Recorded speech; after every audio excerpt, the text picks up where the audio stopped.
One Sabbath, while Jesus was going through the grain fields, his disciples plucked some heads of grain, rubbed them in their hands, and ate them. But some of the Pharisees said, "Why are you doing what is not lawful on the Sabbath?" Jesus answered, "Have you not read what David did when he and his companions were hungry? He entered the house of God and took and ate the bread of the presence, which is not lawful for any but the priest to eat, and gave some to his companions. Then he said to them, 'The Son of Man is Lord of the Sabbath.' On another Sabbath, he entered the synagogue and taught, and there was a man there whose right hand was withered. The scribes and the Pharisees watched him to see whether he would cure on the Sabbath, so that they might find an accusation against him. Even though he knew what they were thinking, he said to the man who had the withered hand, 'Come and stand here.' He got up and stood there. Then Jesus said to them, 'I ask you, is it lawful to do good or to do harm on the Sabbath, to save life or to destroy it?' After looking around at all of them, he said to him, 'Stretch out your hand.' He did so, and his hand was restored. But they were filled with fury and discussed with one another what they might do to Jesus. Now during those days he went out to the mountain to pray, and he spent the night in prayer to God. And when day came, he called his disciples and chose 12 of them, whom he also named apostles: Simon, whom he named Peter, and his brother Andrew, and James, and John, and Philip, and Bartholomew, and Matthew, and Thomas, and James, son of Alphaeus, and Simon, who was called the Zealot, and Judas, son of James, and Judas Iscariot, who became a traitor.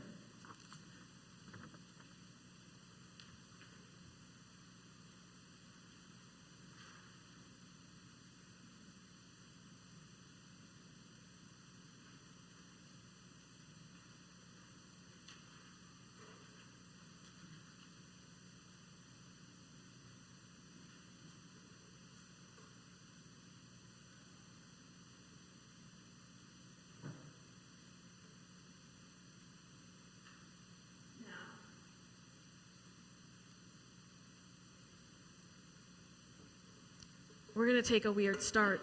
It's probably been a long time, but I know that in recent-ish years, maybe the last couple generations, it's been vitally important for theologians and pastors to be way more intentional and accurate about its relationship to Judaism.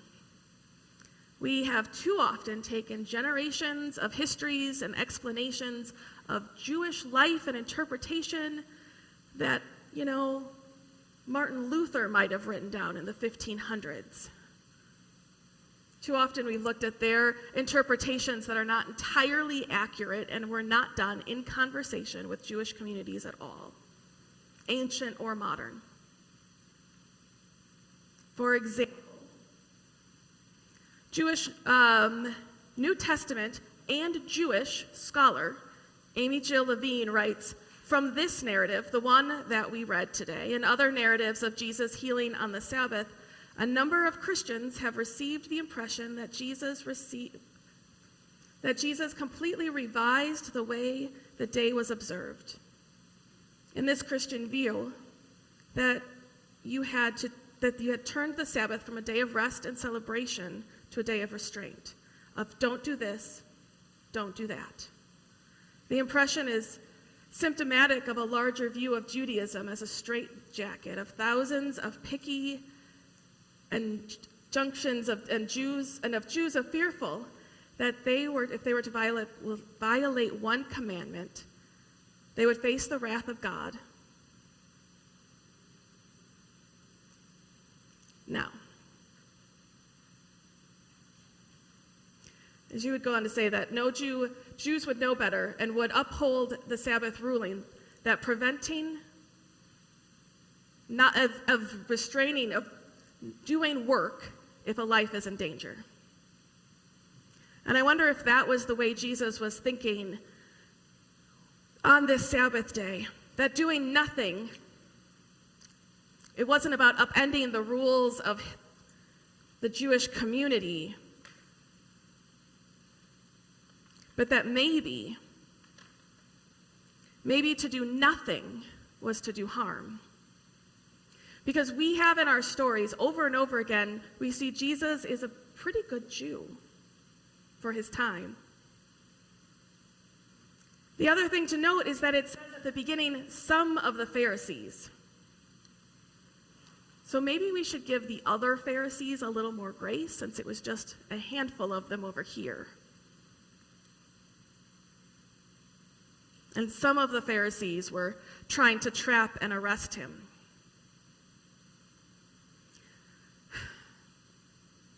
I don't think this was the original plan, but I think we need it. So we're going to spend a little time thinking about Sabbath. I have no pictures today, so sorry. The idea of Sabbath comes both from the Exodus of the Hebrew people when they were freed from slavery and brought into the promised land, and where they were told that they, their land, their slaves, and all of their animals would have a day of rest. And it comes from Genesis 1, that at the very beginning of creation, when people were created last, the very first thing they experienced was that God and creation resting. Sabbath in Jewish tradition begins at sundown on Friday and ends at sundown on Saturday. And it is something that you are not going to cook, you're not going to purchase, you don't travel great distances. So Sabbath is something you have to plan. You can't just fall into Sabbath. Sabbath doesn't just happen. Sabbath is a choice. Now, I need some water.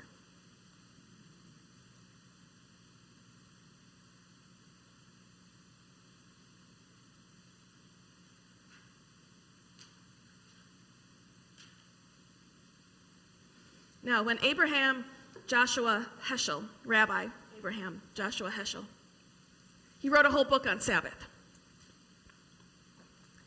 You have visual aids.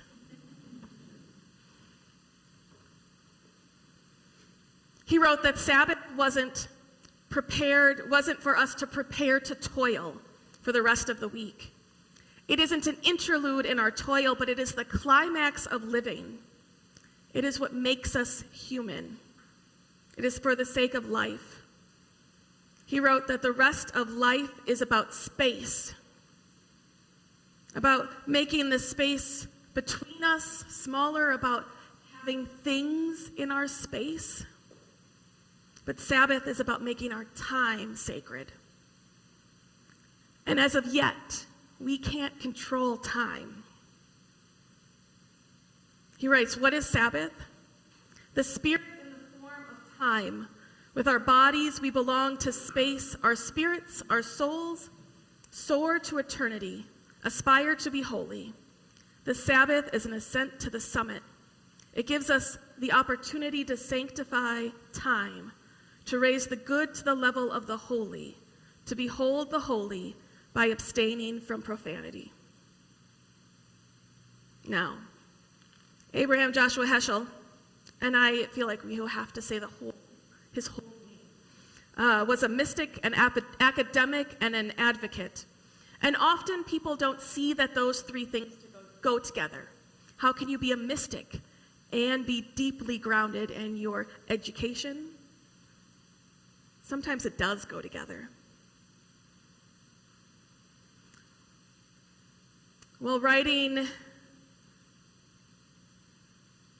Doing his writing, we could think about his writing on Sabbath and the ascent and the beauty of Sabbath. And it sounds like it's probably a lovely thing. Think of the holiness that comes from the rabbi as he was writing at his Jewish college in Ohio or in New York. But the truth about Rabbi Heschel is that he was born in Warsaw, Poland in 1907. He pursued his doctorate in Berlin in the 1930s. He was deported back to Poland in 1938. And he landed in the United States in 1940, leaving his mother and sisters behind. Every one of them was killed. And yet, Rabbi Heschel still made time for wonder of all that was holy. that we are co-creators with the holy, co-creating a better world. It was Rabbi Heschel who was on the front lines marching at Selma, his advocate. Maybe, if you were here last week, he had some of that good cooking from Miss Georgia's house, who fed Dr. King. He got involved in anti-Vietnam War protests, not because he was a pacifist, because he thought that war was particularly wrong. He was, none of you were here on Wednesday. He was at the, actively involved in supporting and making good relationships between Catholic and Jewish communities in the middle of Vatican II. He got involved in what was right, and he made time to rest.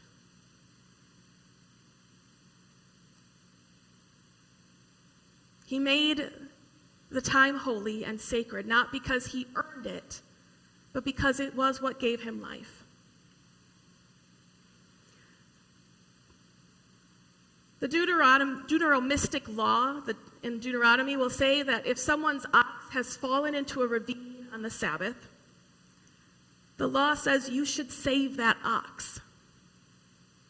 Like if a child or someone is in the midst of a life-threatening injury, the law makes space for someone to care for them on the Sabbath. People don't die on the Sabbath from neglect. They just die on the Sabbath because people die every day.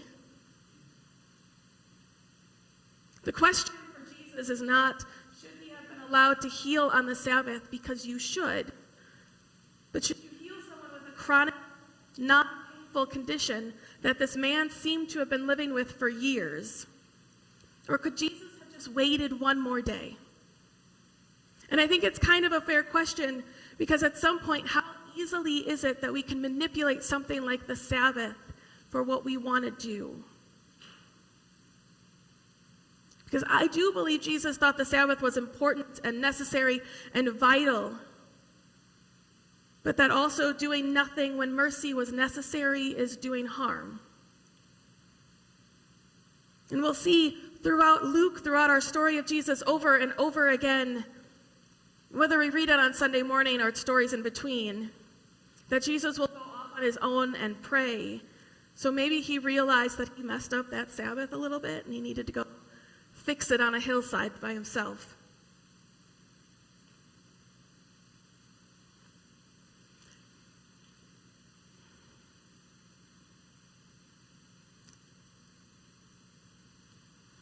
I think it's a reality, and it's an awful reality for many, and was for Rabbi Heschel, that you can't do everything, and you can't save everyone. Sometimes you can never do enough. Sometimes the people you love are killed by Nazis or they're shot on their hotel balcony. It doesn't mean that the work is unnecessary. It does mean you don't have to work all the time. Rabbi Heschel's daughter, also Rabbi Heschel, talked about how when she was growing up and they were living in New York, they would light a candles on Friday, and then they would sit and watch the sunset out their window in New York and breathe into Sabbath and the sacred time. And I envy that, a holy envy that is Sabbath. That is an intentional time that is set apart, that is different than everything else. Rabbi Abraham Heschel wrote, to set one day apart, 1 day a week of freedom, a day on which we would not use the instruments which have so easily turned into weapons of destruction, a day for being ourselves, a day of detachment from the vulgar dependence of external obligations, a day on which we stop worshiping idols of technological civilization, a day in which we use no money, a day of armistice in the economic struggle with our fellow man and forces of nature. Is there any institution that holds out a greater hope for man's progress than Sabbath? I have this incredible holy envy for that time. I wish it were something that we had carried forward from the life of Jesus into our time well. I wish we had done it well.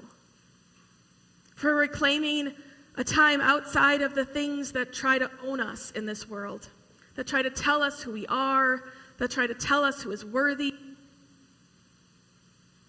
The last 2 weeks have been what some have called shock and awe in a way that might seem overwhelming or horrifying. And if you want, there's a reason every day to be angry.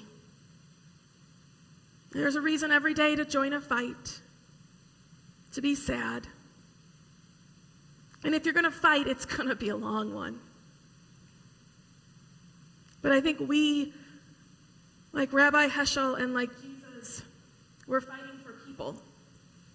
We're fighting for the love of people and for the care of people and for the fullness of humanity. We're fighting for the fact that by doing nothing when mercy is necessary is doing harm. And we choose sides because in the face of justice, neutrality only helps the oppressor, never the victim. And we do good when we can, and we have to stop sometimes. Because we're not going to save everyone.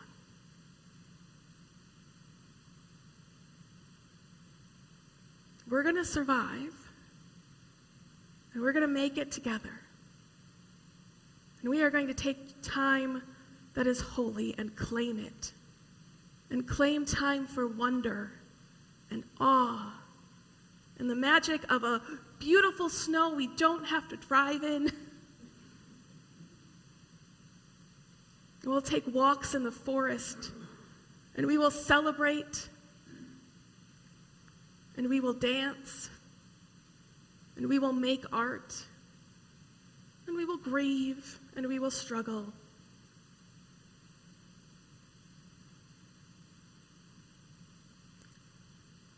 But we have to make space for ourselves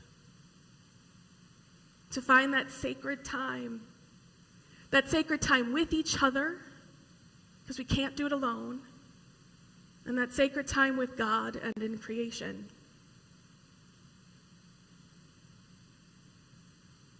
We have to take time in ourselves and in this world. So friends, let's take a deep breath.